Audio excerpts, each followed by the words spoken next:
Members of the board and members of the community, good evening. I'm Brian Kingsley. My pronouns are he and him, and I am grateful to be with all of you today. Just going to give a moment for the people who are joining our community to kindly take a seat. We're glad that you're here. Welcome. Yeah, there are seats up front. Yeah, we're glad you're here. I intentionally wanted to step down this evening off of the dais to be in community with you and to speak with you, not at you. I think it's really important acknowledging the various emotions. Is that the microphone? Yeah. Acknowledging the various emotions that people are holding today. Regardless of how you're showing up this evening, I want to acknowledge that your feelings, all of your feelings, whether you're a student, a parent, a member of our community, an advocate, an employee, your feelings are valid. And I want my presentation today to be a space where I can speak from my heart and to acknowledge why are we here and why now. As many of you, if not all of you know, I joined this incredible school system in this incredible community just over 2 years ago. And I have been a student of this community and a student of this district, trying to understand all of the merits of its 54 schools and academic programs. I've also been trying to understand our financial positioning to sustain the academic excellence that you all deserve and demand of this school system. We are not only one of the strongest school systems in the state of Colorado, I believe, and I know I'm biased, but I believe that we're one of the strongest school systems in America because of what you saw here tonight. Students like Gage, who learn as a result of their teachers and their families how to take chances. You learn from Neo, who understands clearly that it's more than okay. It's actually more than encouraged. It's a human right to be your most authentic self. Over the last 2 weeks, many of you, if not all of you, I have stepped or touched upon your curiosities, your anxieties, your fears, and hopes, not just about your individual school culture, but what you expect for this school system, whether it's about being a crew, being an osprey or a bear, thinking about what that means in terms of Centennial and PCA and alternative programming. And I can recognize that through this leadership exercise, that there are things in hindsight that I might have done differently. I want to be incredibly clear. This board hired me, you hired me over 2 years ago to be bold and to be resourceful, acknowledging the way of things in our system were not healthy. Not just in terms of where academics were trending, but in terms of where our finances were going and enrollment trends that have been trending downwards since 2016 without any significant changes across the system to make ourselves whole. That's not your fault. That's none of your faults. But I want to acknowledge it is my responsibility to navigate the competing interests of all 54 of our school communities that are equally as proud, that equally have strong culture, that want to succeed and thrive well into the future, navigate the various aspects of their culture and academic programs, and make really difficult but necessary decisions to make sure that our system and the various programs that you participate in that are important for all students to thrive, not just some, are available well into the future. And I will share with you in hindsight, while being bold and being resourceful and doing the things that I believe in partnership with this incredible governance team, I should have hit pause. I should have brought the community along a little bit more thoughtfully, a little bit more slowly, to educate all of us on the actual problem that we're experiencing. What's great about leadership is that people like me and you can make decisions, and we always have the ability to make another set of decisions. And so however you're showing up tonight, whether you're anxious, curiosity, happy, hopeful, I want to try to address something up front and invite you to be open as a learner, be curious with the rest of my presentation if that's okay. Members of the board, I think it's in the best interest of this community for us to not take a vote tonight. I believe that we're not ready. I have engaged with hundreds of students over the last 2 weeks. I have engaged via email, via meetings in coffee shops and in concerts and restaurants, in the hallway and in my neighborhood with many members of our community who want to acknowledge that they have ideas of their own that have merit and value. And I respect that. While I do believe that the ideas that were put on the table initially were in good faith in trying to accelerate the work moving forward, we simply can't do that alone, and we need to identify ways to bring the community along. With your permission this evening, I would like to engage the community more thoughtfully over the next 3 to 4 months to break down the proposals that are already on the table, to identify where there is merit in them, and where there are challenges that make those particular ideas and ways of work potentially not in the best interest of this district right now, while recognizing that we have other more difficult decisions to make. There are schools that are here today, whether in the advocacy of our young people, I've never been more proud. While I wish it was under different circumstances that people were stepping in to the democratic process, it makes me really proud that our system is working because people like tonight, and I know we're going to hear from many of you, and I welcome your voice and perspective, even if it differs from my own. I'm not here tonight to seek agreement. But I am asking you to engage with me thoughtfully over the next few months to identify what we can do to address the really, really significant challenges that this system is facing. And we have a choice to either maintain the high level of status quo, and I don't say status quo to equate to mediocrity. This system is strong. It's made up of incredible employees. It's made up of incredible children and young adults, and it's made up of incredible community members who make this system go. But the reality is what's taking place in our system from infrastructure needs and enrollment trends that I'll share more details with in a minute are not going to go away. My job as the superintendent is to be compassionate and to be bold in my leadership, but all in service of human beings. And what I would want to acknowledge up front is that we are not going to identify a pathway forward that makes everybody happy. I want to be clear about that. And I really, from my heart, love to make people happy. It's what made me want to be a teacher. So, members of the board, as I share my presentation, I'd like to come back with you on the back end, because in addition to taking a pause to further engage the community around their ideas and identify how we can think about that more thoughtfully, I would also like to extend a timeline to not have any plans implemented no sooner than the 25-26 school year, to allow any impacted school the time to plan, to be thoughtful, and to recognize that their number one primary job is to focus on the children that are in front of them today. And while we need to...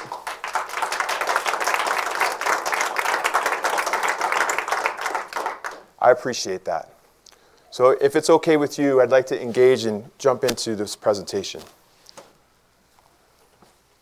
We know one of the observations that I have clear, just indisputable evidence on is that this community values its innovative programming. It's why many of you are here representing your shirts, your schools, your mascots, your ideas, your crew, your way of life. But this community also highly, highly endorses the concept of school choice. Today in PSD, 1 out of every 3 families is choosing into a choice school. Choice is here to stay.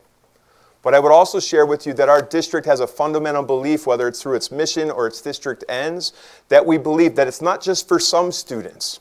And here's the challenge.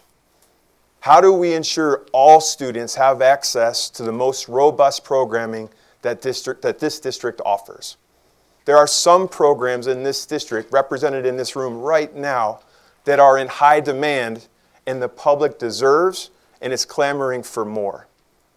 And the challenge that I have in partnership with you is how to create the need and the demand. How do I create the programs that actually support that demand? This includes options from ranging whether it's an expeditionary learning program. When I speak about programming, there's so many of them. You saw us represent and recognize earlier one of our dual language principles. We have core knowledge schools. We have IB programs. This school system is full of exemplary programs. We also know that these programs don't come to life because of the brick and mortar, but school buildings do tell a story. They have trophies. They have blankets that represent experiences of people. They have all sorts of things from the past, from the present, and hopes of the future. But what I would challenge us to realize that it's actually the human beings at the center of these experiences that make this program go. It starts with our employees, our parents, our community members, and most importantly, our students. Many of them are here tonight, and I really welcome you.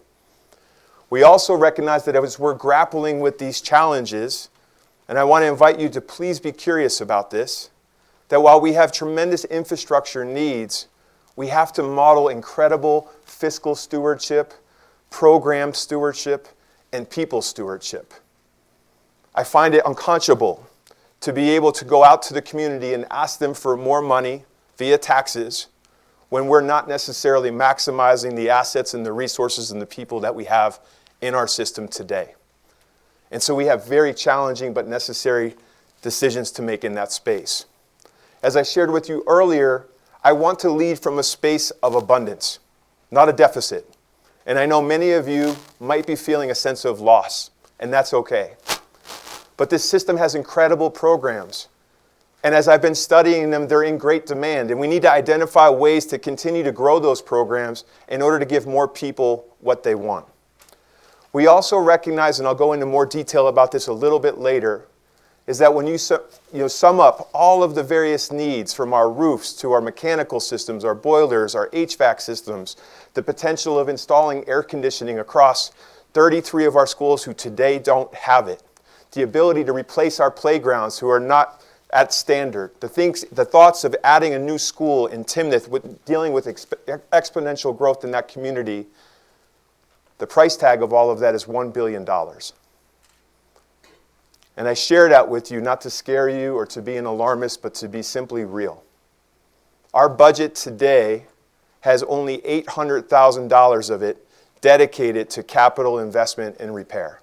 That's not your fault, but it is my problem to deal with. Last year, in the first week of school, the chiller at Fort Collins High School broke. We ordered the parts to repair. They are being installed just this week as a result of delivery chain challenges. I share that with you as a small story to let you know that the replacement for that chiller cost over $1 million.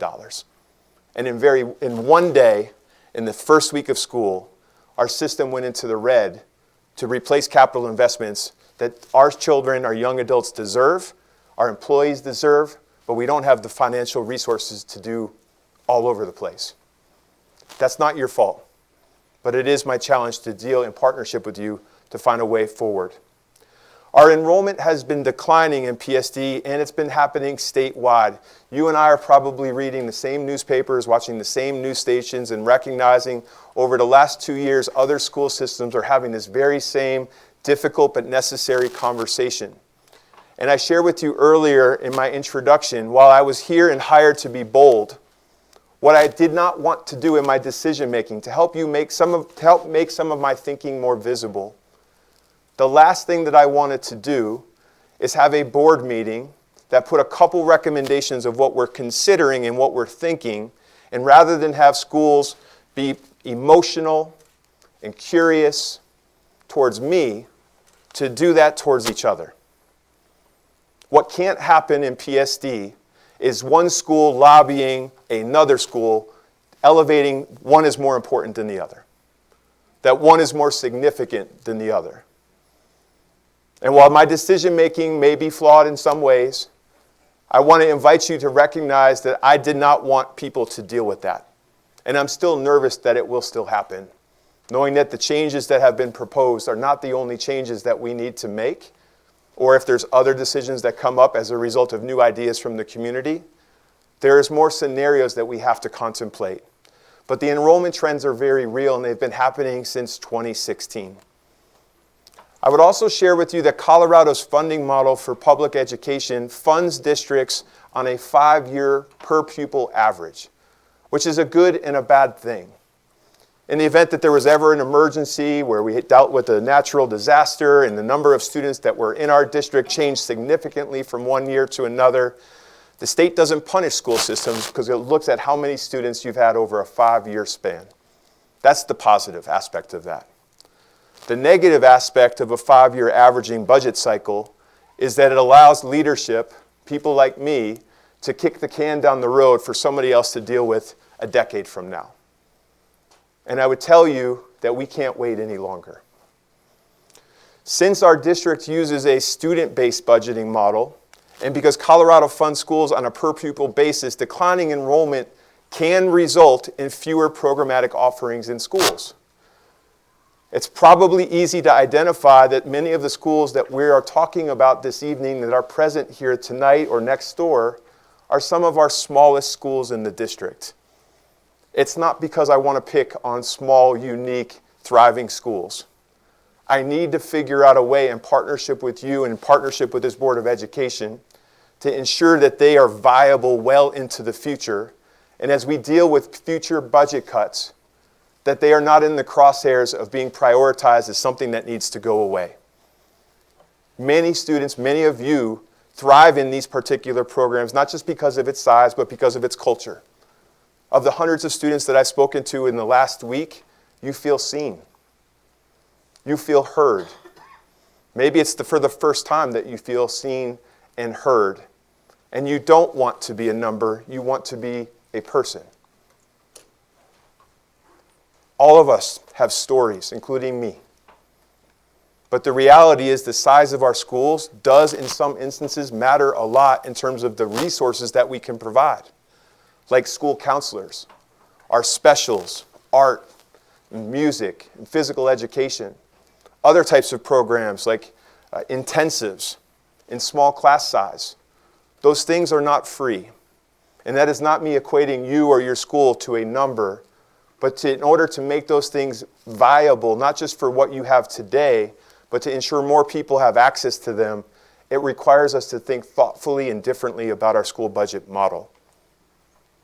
I would also share with you, as I've been here over the last 2 years, that I am learning that there is this assumption that our community is relatively affluent. And I'm not telling you that everybody here is rich, because that is not the case. We have many employees that are not yet working and earning a living wage. The challenges are real. But there is a community assumption with our tax structures that if your property taxes went up recently, that you should be anticipating that there is going to be a windfall of cash that enters into PSD to make this problem go away. And I want to demystify that today for the entire community. How the state funding model works is that if our local share of contributing towards our per pupil allocation increases at the local level, what the state does with their contribution is they will reduce it to keep the per pupil allocation for the district the same as it is today. It's supplanting, not supplementing. And I share that with you because many members, influential members of our community, are still needing our help in educating and helping them to understand that. I would also share with you, and I want to just name up front, that as I've talked about some of the statistics on this slide, some of them are triggering. And I don't have any intentions of triggering anybody in this room or who may be watching. There are lots of ways in today's world to create and cultivate love in a family. Bring children into a family, into a loving home. And as I talk about birth rates and fertility rates, these are not statistics that PSD tracks. They are, you can search them, look them up via Google. They're tracked through the census. And as I talk about fertility rates, I'm going to talk about it just briefly. The census tracks fertility rates to identify trends of populations across the country. And their statistic around fertility rates suggests that in order for a population simply to maintain the current count of its population, that on average there should be 2.1 births for every person of reproductive age. When you look at what that means for our school district, just PSD, it's just more than half of that number, 1.09. As I shared with you, birth rates have been declining since 2016. This system is not new to having challenging conversations about school consolidation and potentially talking about schools in different ways. But as I look at the history, it has been quite a while since we have been bold and courageous in that space to ensure that our budget is viable into the future and healthy. And the competing interests, again, not your problem, it's ours. But I would like for us to think about this as a community, not about a specific school. But the challenges of ensuring that every single year that we provide our employees a necessary raise to live in this community while dealing with the competing pressures of the aging infrastructure of this community, while also recognizing we're having fewer and fewer students every single year, presents a real challenge on what's most important. I would also share with you that when you look at, and again, not to be an alarmist, but to be real, the number of graduates on average that I shook hands with or high-fived at graduation, and I see one of them right here, over the last 2 years, is approximately 2,000 students per class. This year's kindergarten class has under 1,600 students. And the kindergarten class that's coming behind it is anticipated to be even smaller. The blessing that this community has right now is that while our kindergarten is down by 400 students, there are people still moving into our community. They have children.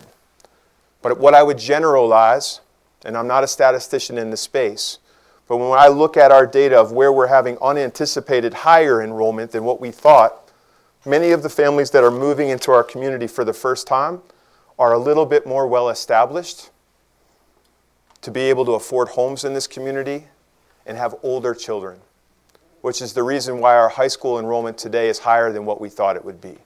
We were anticipating this year we would have 540 students less than last year. What I would share with you is we have approximately 225 students less than last year.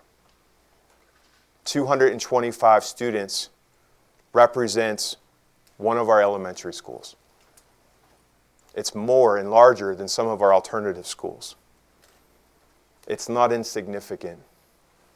If we lose that amount of students every single year for the next 5 to 7 years, we're losing a school's worth of young people while still contemplating on whether our budget should stay the same.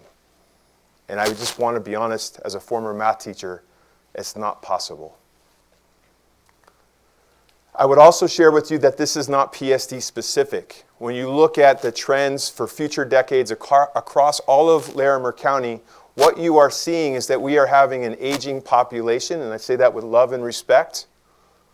We are having an aging population happen in this community, which means two things. One, the likelihood that more children will be coming soon is quite unlikely.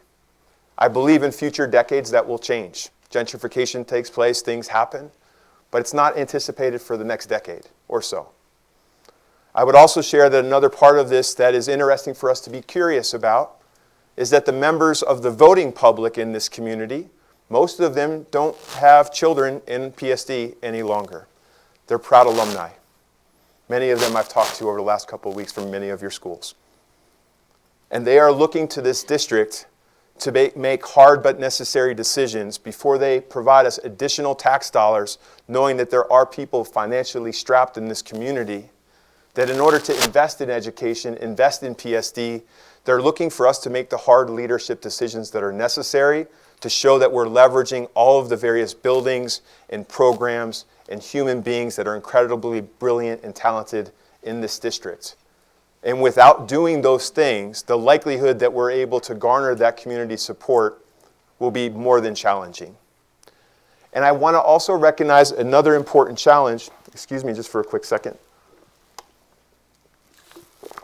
Another thing to add, another layer of complexity to this big, audacious problem is that in some areas we're still experiencing growth. So where we're feeling lost in some spaces, we're experiencing growth in others. Many of you probably are aware that the town of Timnath continues to grow at rates faster than we anticipated. Timnath Middle School, High School today, it was not supposed to be, let me back up for a second. Timnath Middle School, High School, brand new school, that was not supposed to be at 80% capacity until 2026, is over 80% capacity today because of the growth that's over 26%. We're still seeing growth at a slower rate, but faster than what we're seeing in Fort Collins and Wellington. And we anticipate the need to potentially build out there in the next decade or so. And we recognize what's happening in our hometown of Fort Collins, where we're located, that growth is not there. And in many instances, we have buildings that are not being fully maximized. What I would share with you is that over the last 3 years, and this is something else that I want to demystify, I've gotten a lot of emails and phone calls, and they're appropriate, they're curious, and that's where we should be, in a space of curiosity and being open to learning new things. But something that I am challenged by as the leader of this district in partnership with many other leaders is that there are some in our community that believe that because we are incredibly supportive of DEI efforts, because we're incredibly supportive of ensuring that all human beings are valid and can be their most authentic selves, that as a result of our attention and talent on those particular important aspects of the work and the job, that we have more and more students leaving our district to go to charter schools. That's a false narrative. I am pro-charter school. We have 5 district-sponsored charter schools. And I want to be very clear that we will be supportive of those 5. But as we think about how many students have left our traditional schools over the last 3 years to one of our 5 PSD-authorized charter schools, it's only 293 students. Now I say that only, but that's still the size of an entire school at the elementary level. In 2022, to demystify other things that are out there that are just simply not true, I want to be really clear that the number of students that have transferred back into our traditional schools from our PSD charter schools is more than students that have left to go there. It's not significant, it's almost a wash, but there are many students that are interested in thriving in our programs that are a part of our school district, that are a part of our traditional offerings. And I would also share that there's a lot of value and interest from surrounding communities. Many of those students I met today who are driving great lengths to come to our schools, that they want to be a part of PSD because of what we stand for, and we have a history of academic excellence, and we simply value belonging more than anything else. And we took over 1,000 of those students into our school district over the last year, which was an increase of 255 students from the year before. I would also share that there's, and I don't have this on a slide, but looking at trends of how many students are being homeschooled as a result of the things that we're doing in this system. Now, there's no question during the pandemic, homeschooling went up exponentially across America. We had over 800 students during the pandemic experiencing a homeschooling environment within their home, within their family structure. Today, that number is 444, down from the low 500s a year ago. So more of those students are coming back into our traditional settings. This is an important slide to make the case for change. Because as I talk to you about budgeting, what I want to explain is how one school's budget has implications on other schools' budgets. This slide is titled Enrollment Decline and Impact to School Budgets. And the sub-bullet reads, and welcome to all of you, we're really glad that you're here. Come on and grab a seat.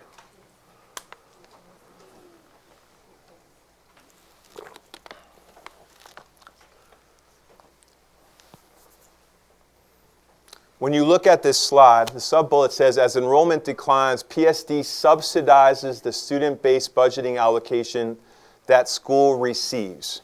Let me explain what that means before I explain the details of the graph. As I referenced earlier, our district uses a student-based budgeting model. Now, the state uses a 5-year average. Our district uses an actual. So if a certain number of students walks into one of our traditional schools, we provide funding to that school principal to make educational decisions on behalf of every student that walks through those doors. But when a student enrollment trends low compared to what it was designed for, our district has to subsidize that SBB budget.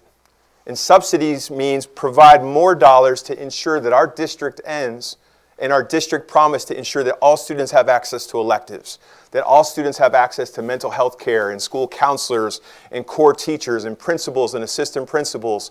In order to do that, we have to ensure that we subsidize that. Members of our public, members of our board, it is my belief system that our student-based budgeting model is broken. And I'd like to explain how that plays out. The x-axis, let me make sure I'm in the cone here. The x-axis on this graph represents the number of students in a particular elementary school. This graph is labeled elementary size adjustment for fiscal year 2024, this year that we're sitting in today. The y-axis, which is vertical there, represents the percentage of the subsidy that our district provides a specific school in order to ensure that it's healthy and whole. What I would share with you, members of our community, is that our elementary schools were designed for 450 students. If you look at this model, each of these blue dots on that line graph represent today a school in PSD. As our enrollments start to shrink, not just since 2016, but today and over the next 5 to 7 years, what you will see is more schools tracking upwards on this graph, which means they will require greater subsidies in order to be whole. We are people, not numbers. But as we do this and work as a system and increase those subsidies prevent other schools from getting resources, other departments and school priorities and district priorities from being funded. They prevent us from adding on to the $800,000 capital budget that we have, because what we've prioritized are children and young adults and teaching and learning. But this model cannot persist into the future. And for those of you that are members of very, very small schools, the SBB model does not work even at all. We actually have to have an entirely new financial model for all of you called a zero-based budgeting model, which means the subsidy would be so high that it makes no sense of even using that model. I want to share with you what this looks like for our secondary schools, grades 6 through 12.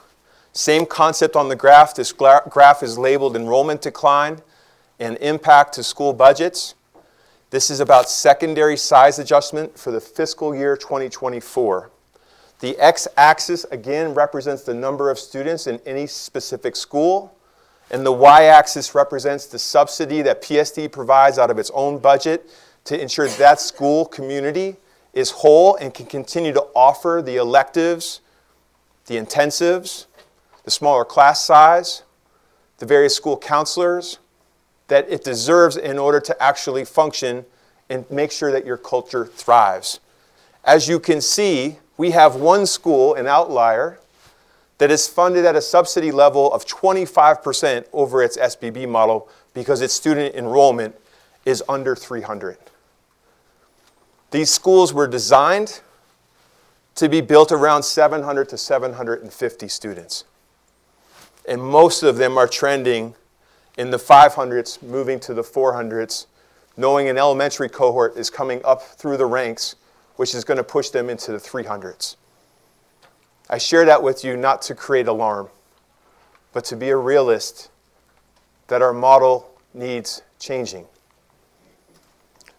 I would also share with you that our approach has to change. I've heard you, and I see you, and I look forward to listening to you momentarily.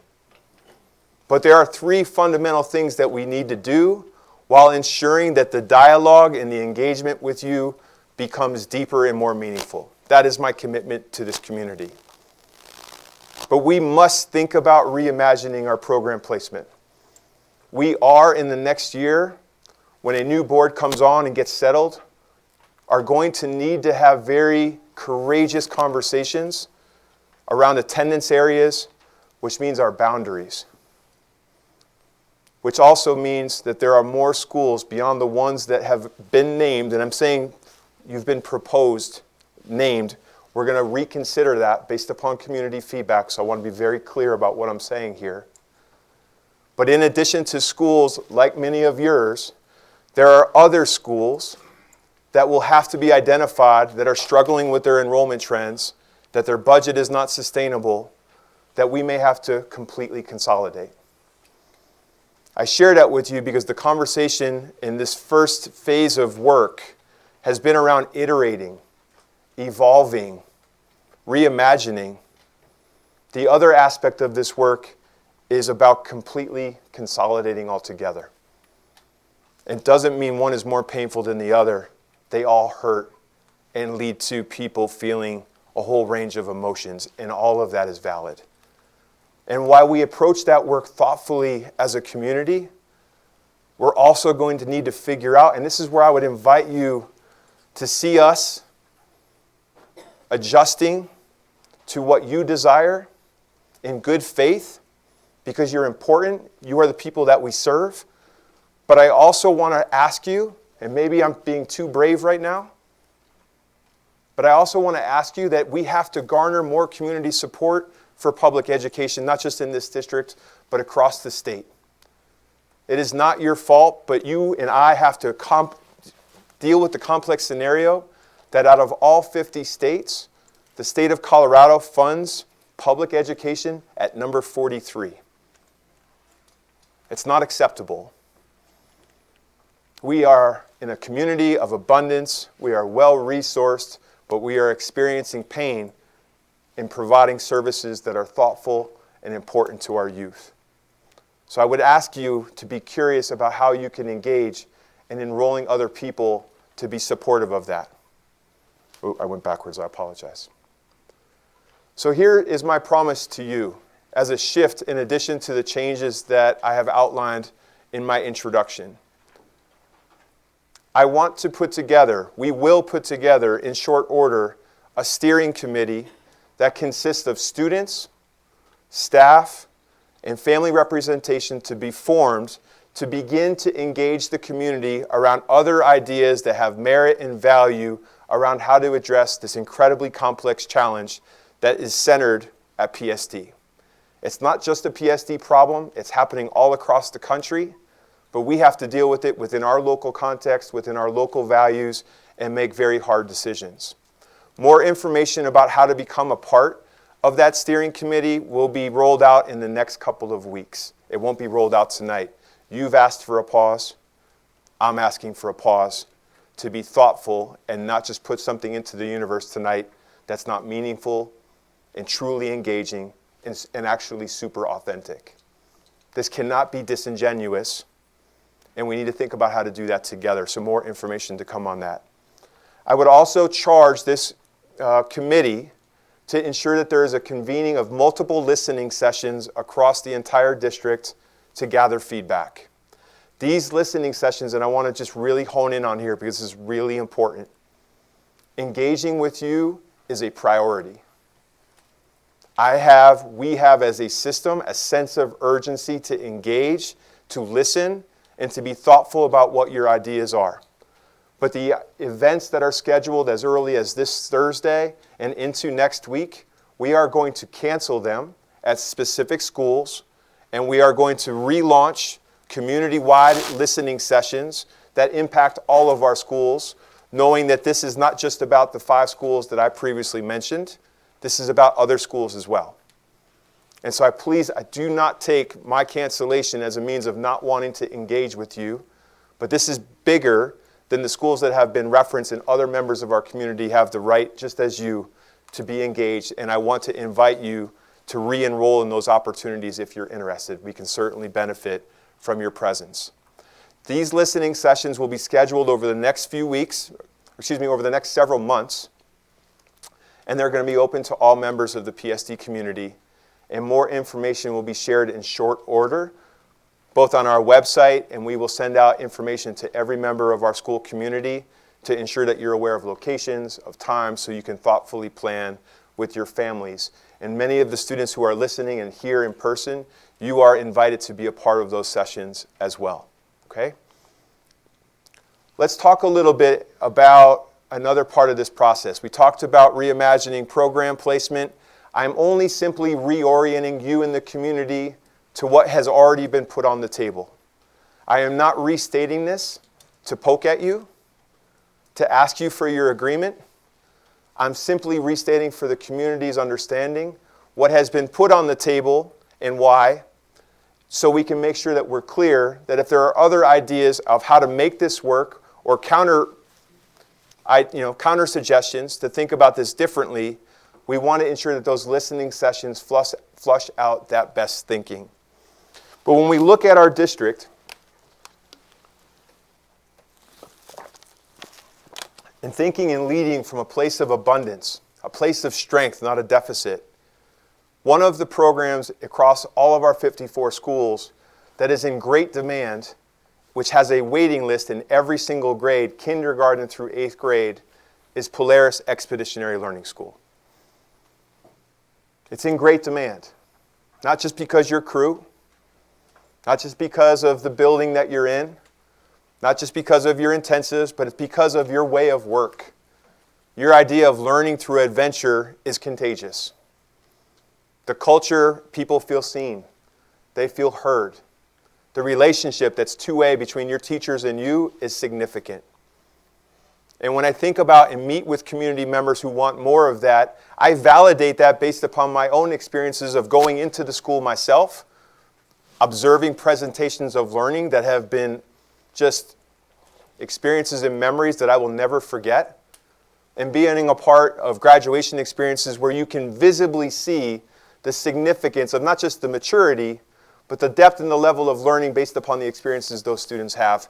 This community wants more of that, and I need to figure out a way to meet that demand.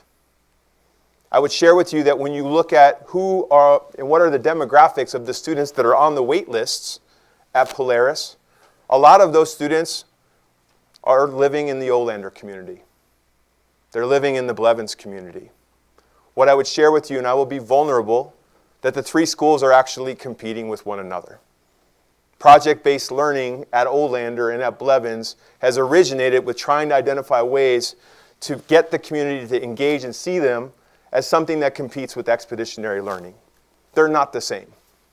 Is there a bridge? Yes. But they're not the same.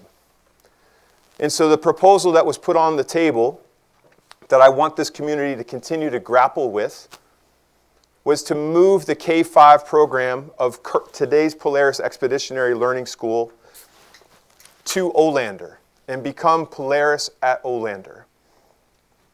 I believe, and you can disagree with me, and it's totally okay, but I believe the location at Olander Elementary School, being adjacent to Spring Canyon Park, is incredibly ideal for the expeditionary learning model. And it also, because of the facility size at Olander, allows our elementary part of the expeditionary learning program at Polaris to grow where those wait lists can go away. The proof of concept here is to keep Olander a neighborhood school where students who live and reside in the Olander boundary, we would ask them to continue to please stay within that school, but recognize, like you, they have choice as well. But it would also continue your school, Polaris at Polaris at Olander, would also be a district-wide choice school. And we believe we have found a way to provide district-wide transportation to Polaris at Olander, as well as Polaris at Blevins. The secondary model for Polaris today, 6 through 12, has a wait list 6 through 8, but the wait list doesn't exist at high school, and that's okay. Many of our students want to go back to a traditional high school for lots of different reasons, and that's more than acceptable. As I shared with you earlier, our community values choice, and choice is here to stay. But today, Blevins is a school that is rebounding academically. There's a lot of great things that are happening there, but the proof of the matter is here that they're only using approximately 40% of their entire facility as a result of their enrollment being what it is. Our West Side schools are at risk. When you look at enrollment trends, it is disproportionately impacting the west side of town. This is not just an investment in the community and what they're asking for, which is more of the Polaris Expeditionary Learning model to be a part of Crew. But we also want to ensure that we're investing in two schools that matter, Olander and Blevins, who are receiving incredible subsidies to offer the programs they are now because they're under-enrolled. They're neighborhood schools that are equally as proud as any of yours. And we need to figure out a way to breathe health into their budgets to ensure that all three of these programs are sustainable. The idea at Blevins for high school would be students have a choice to maintain a level of continuity in the expeditionary learning model at Blevins for their high school experience, or they can naturally choose to go to Rocky or one of our other choice schools. Again, this is a proposal that was put on the table that I'm simply reorienting the community to right now. Another part of that proposal was to take two of our alternative high school programs, Centennial High School and Poudre Community Academy, and merge them into one high school alternative program. I want to be very clear, both of these programs are incredibly proud. They have incredible legacies. They have generations of people that have thrived in these programs, and their buildings, especially Centennial, tell stories. Whether it's the fabric on the walls, the way of work through their DISCO or Discovery program, and you have PCA that is right down the street here that is equally proud in its way of work, but is working in a facility that I will share with you in this public is not up to the PSD standard. It deserves better. The Centennial program, as proud as it is capped in some ways around how much it can grow because of its facility. There's strong desire. While our enrollment is declining 10% in the next several years, what I would share with you is the number of students that need different types of programming, that's not declining. The needs of our students to be innovative and thoughtful and personal with their educational experience is not only sustaining itself, I would actually go as far as to tell you it's starting to be on the uptick. And I'm grateful that we're in a community that can provide today, but we're not in a position to provide in perpetuity. And so the idea was, as painful as it might be, or maybe you see it from a space of optimism and hope, to bring those programs under one facility, which would be Polaris's current facility, and to make sure that we remodel that facility to be what a young adult and a high school student deserves. That program and the mergers of those programs is not a reduction in staff because you're bringing two programs together. Centennial at 140 students today, PCA at 200 students today. Bringing them together provides more human resources to provide more supports to those students. But I want to recognize it doesn't feel that way in this moment. But I'm asking us to be curious about that, to think about it, and I'm very grateful for the members of not just these two schools, but the Polaris community, the Olander community, and Blevins community, as they're going through all of the various emotions that they're feeling, hopes and ideas and thoughts around how to make this work are starting to emerge. Another important, critical part of this school system are our students who receive integrated services. Students who are 18 to 22 years old, who have been members of our school district community, who are learning how to transition into the world of work, the world of independent living, who are needing intensive and important and mission-critical supports from our district to make sure that their way of life is not only successful and healthy, but allows them to be sustainable and independent well into the future. And those programs are all over the place across this district today. So the idea is to give those students an upgrade and expand upon those programs by bringing them all together to ensure that there's an academy for those students where we could have not just more centralized supports for them, but to ensure that they have the facility that they deserve. Now, while the Centennial location is ideal today for Centennial students, and I do not challenge that for lots of different reasons, I would also tell you that I'm incredibly curious about what it could be from a facility standpoint for these students as well. Having access to CSU, having direct access to the various transport lines, having access to the various businesses that exist in Old Town and all of Fort Collins is really critical for those students to be immersed in ways of work and ways of life that are sustainable.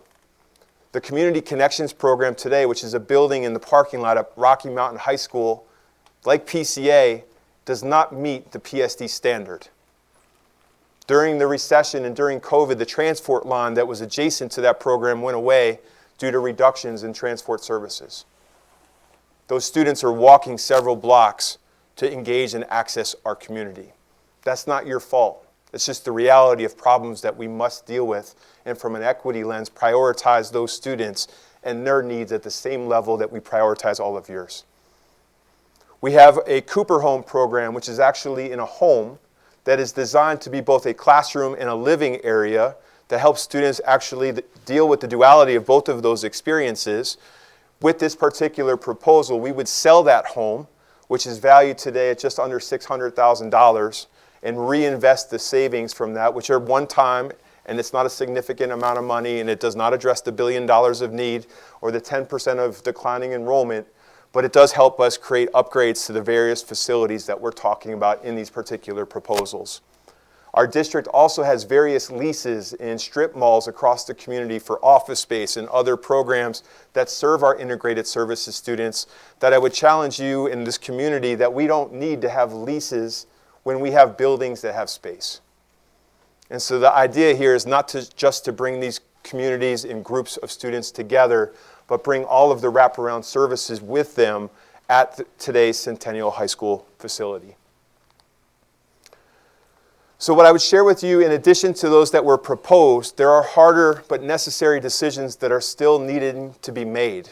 And I want to outline my proposal to how best to approach modifying specific attendance areas. We know that we have to continue to offer high quality and comprehensive programming for all of our students to address the long-term needs of our district, but also the long-term declines in enrollment. And we will have to modify attendance areas, boundaries. As we consider those particular efforts,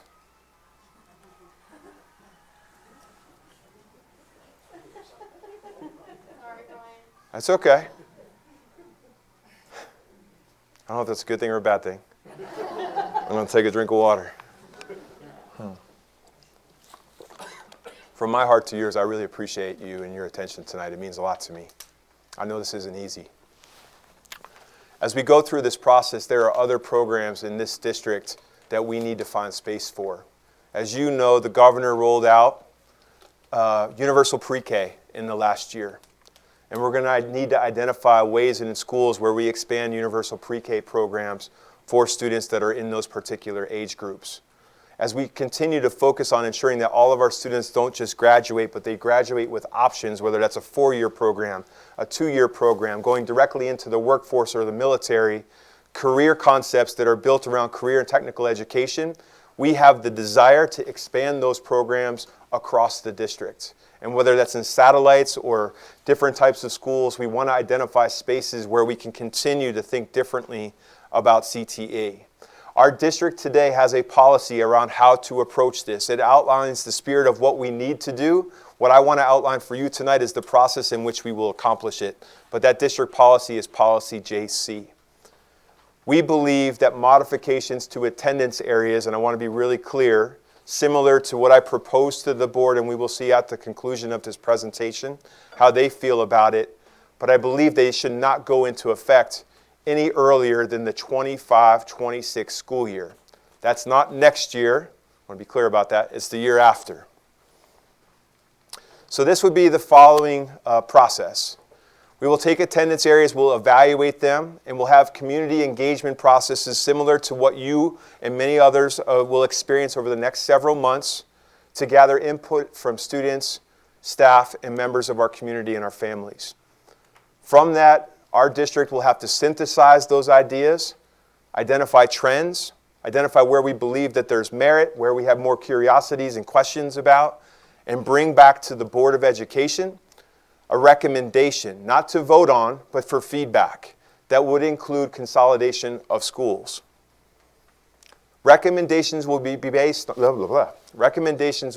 on enrollment trends, proximity to other schools of the same level, alignment of programs, the feasibility and ease of transportation for students, and student-based budgeting subsidies that we talked about earlier that cannot continue in perpetuity for all schools.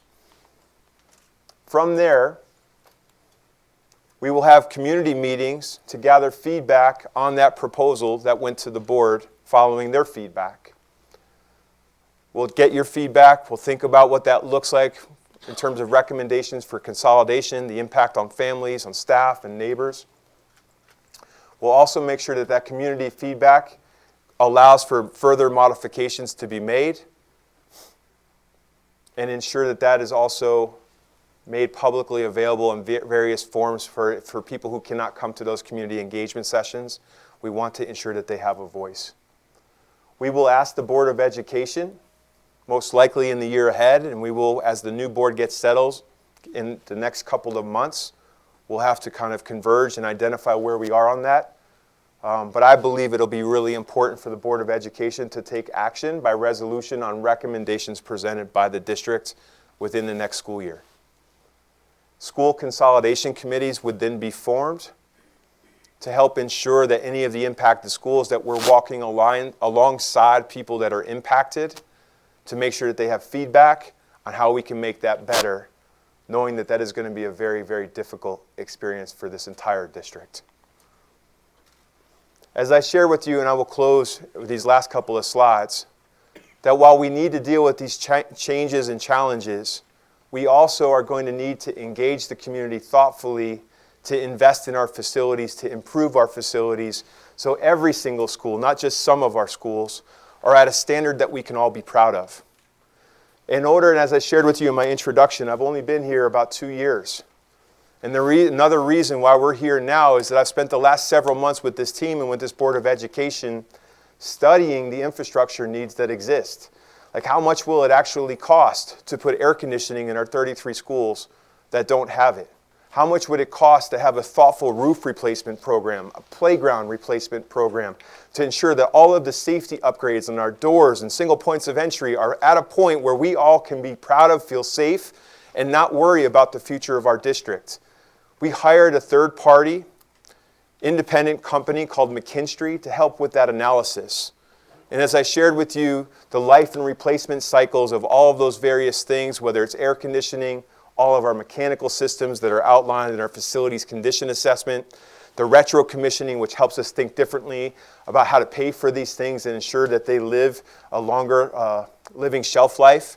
We're having things live way beyond their lifespan in our district as a result of incredible maintenance staff, but that's not sustainable into the future.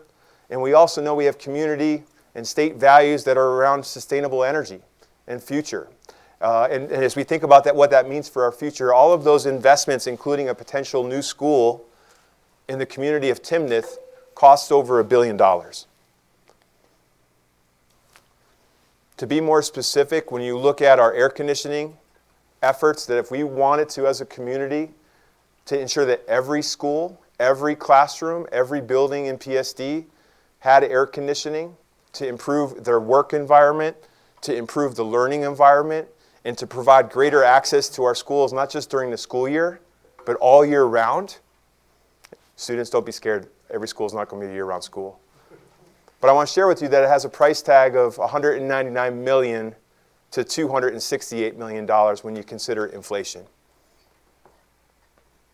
When you think about our roofs and security and playgrounds, to get them on a replacement schedule based upon where they are, that's another $600 million. And we know that we're going to need dollars to renovate schools and programs to meet the demands of other programs like universal pre-K and CTE programs that I shared with you earlier. Another complex part of the problem, and I named this a couple of times, but I just want to reiterate it, what makes this difficult is this zero-sum game of mentality that in order for somebody to feel like they won, somebody else has to lose. We have schools that are needed in certain areas of our community as a result of where growth is occurring right now, where homes might be more affordable right now. And we recognize that a new school, most likely a K-8 school, not just to provide relief to Timnath Middle School, High School, but to take a look at Timnath Elementary School today, which is another school that they're doing incredible things with, a very old facility that has a lot of character, but it has lived way past its shelf life. And putting more money into a school that we're not going to get an ROI in is not modeling fiscal stewardship. So we believe that another $80 to $100 million will be needed to build a new school out in Timnath. We're also paying a lot of attention to the northeastern area of our community in Wellington, where we believe another school, an elementary school most likely, will be needed within the next decade, probably within the next 5 to 10 years. As I shared with you, this requires a multi-million-dollar effort that I believe, and I don't know yet how our new board will think about this, but I believe looking forward into the future, we're about 13 months away in November of 2024 from needing to engage the community thoughtfully for their support, while also recognizing we're dealing with all of these emotional challenges and changes at the same time. No easy task. But the capital needs of our budget are not going to be met with our current line item of $800,000. What I would share with you in closing, and I really appreciate your time. I know this presentation was probably much longer than you anticipated, is that all of you are here today to represent you, your identities, and your individual school culture. And I'm grateful for that. But what I want you to be curious about is that if 2 weeks ago or a week ago I named 5 different schools, would you still be here? The challenge that I'm inviting you to think about is that this is not about one school or 5 schools or a district of schools. This is about all of us. My goal, and I don't know if I can thread the needle on this Hail Mary, is to have people all feel like they won. I don't know if that's possible. And that's not my job to make everybody happy. But I sure as heck want to try. But I am inviting you to be as curious and as invigorating and as intense and as hopeful about other schools that are in your community, our community, as you are your own, recognizing that they all deserve what you want and what many of you might have today, which is to be seen, to be heard, and to have a personalized educational experience that matters to you.